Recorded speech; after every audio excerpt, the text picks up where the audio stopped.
Yes, Ndewo Mwauchukwudi here, reading and broadcasting the content of my diaries.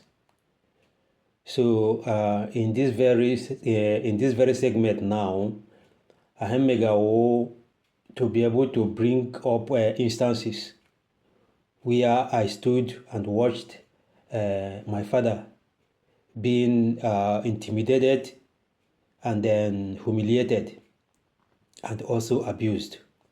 Things that I never saw any other child or any other son do unto his father. And I wondered why such things will happen from children who are supposed to respect and uphold the dignity and the prestige of their own loving father. Papam who Sajo, to the best of my understanding, because onye manu gakrom, this is a man that I grew up with. Papam Zurum. Most of the knowledge I have today was imparted unto me by my father. Apart from the fact that Papa at the school, Odilam, I didn't go to school. I regret that. I was not properly educated because of a lack of resources. My father didn't have the fund to enable me go to school. The number of children Ndege Papa nwere ike itiga na school at that time was man abụọ, which I will say because Mike jere ojere boarding school na Ngokpala High School. Then Chinedu ejekwa boarding school na Ụmụaka. Myself, I never went to college, Konafoka Taranke boarding school. My father decided that I should stay at home where my mother needed support. So I was staying at home. Now, in many occasions, I was dropped out of school. So my reason or the opportunity I had in going to school was when the Lagos state government declared free education, and I benefited from it. Or rather, my parents benefited from that because that enabled me to go to school free. Urugwanu mgbe m gaje echechakwana school ahụ free. Mgbe ahụ mmanụ abụọ ndị wụ Mike na Chinedu a graduate. So mụ na-akwado ije lee my school cert. Papa m shadi ego ya nwere that I should drop. Emena a comment about that in my previous videos in which I was making comments only. So Papa m shim drop or meji iwe. Why should I drop? But he Papa m shim drop or that na he couldn't have gone to borrow money to be able to sponsor to finance the education of 2 children. But due to the disappointment, he abandoned. My father was a kind of in position to say, Yauro man born there deserted him. So what is the need of him struggling again to invest on making sure that I get good education or that I sat for my school cert? May kwoku that na ewezuga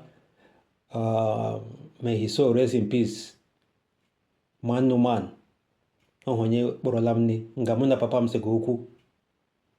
I was trying to make argument with my father. I supported my father. I struggled with him. Ya ye bichego mgbe ụfọdụ mama kpọrọ m jee ebe eji bite ego eji akwụ ụgwọ school Mike na Chinedu. But o rula nke m now. Everybody deserted. Nobody. Papa m shadi ego yakpa.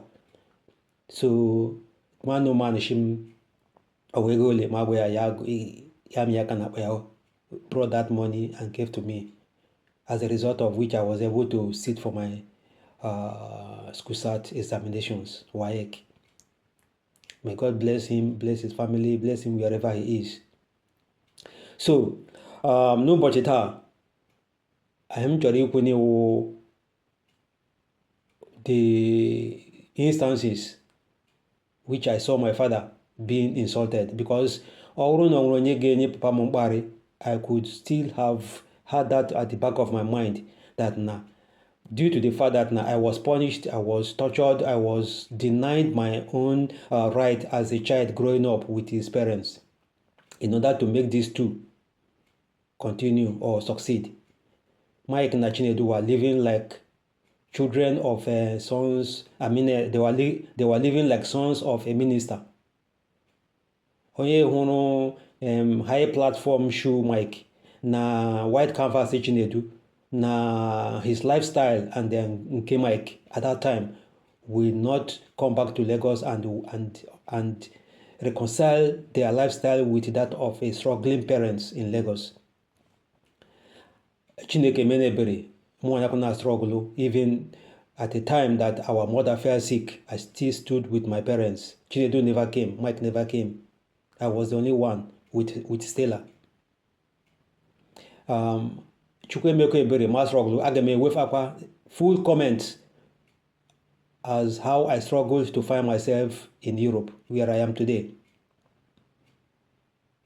I can with a full comment about that. I will narrate it stage by stage.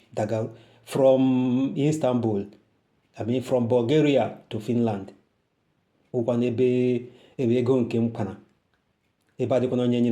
Support. And from here, I began to give support to our dad as well. So, instances during which I saw my father being insulted by Mike. Alodrom Malokwa 2007. Malokwa Asian Finland law. Lodo no Mike. Discovered that my dad was with him. Ejiman on a hotel, because Olo Mike was not designed to accommodate his brothers, especially in the Kisha abroad. Ejiman on a hotel. Mike knows the hotel na the same street Obi. Adekwa him chwakwa around him, that is nkeda ga nwa ojile anu na ufere onye nwe yani. So I arrived there, and I saw my dad. I know him more than 2 days. Prepare ma to go to village. Papa butanya mrakwa. Papa mshagi soma alabu. So I saw my dad in tears. Papa mshi no hunga kare ya mma na ya ga no n'ihe eju maga ngwuru nwụọ kara nke ya ga no n'ụlọ Mike nwụọ nago. Mike nwere ụmụ nwaanyị abụọ. Ebere was there, Vivian was there. Onwe nke with Afghani, and Mike was keeping our dad. Nakone receive ego from Chinedu na Franca, in pretext that Aya was taking care of our father. There was no food for our father to eat. Papa mshi ago chiga board the old man no new law parea. There was no food to eat. So Papa mshi Aya so Papa Pafdabaya began to pack up. So Mike afoda. Ama afoda. Raymond afoda. Raymond Sheshibia. Raymond is no longer, was no longer staying with him at that time. But Raymond came to salute me and met us in that situation. So, in here in Kuga now, Ama is still a living witness. So, Micah is a living witness. So, Micah bia, she papa, ki onga kapansho, onga esomalabu, natural treatment. Because enwega treatment Mike Shianyega, our dad. Papa anywega urinary infection or something like that, which is common with old men. So ohun naga treatment, ohun chirenu kohun nacha the treatment. She okay, Papa, na Mike kwuru. I don't contest Mike. I don't begin to challenge him in whatever wrong way he was living his life. onwe mgbe anyị ji esi Chineke ekwela njọ, kedu etu papa m ga-eji nọrọ n'ụlọ Mike na-agba ọnụ maka enwere ụmụ nwaanyị abụọ.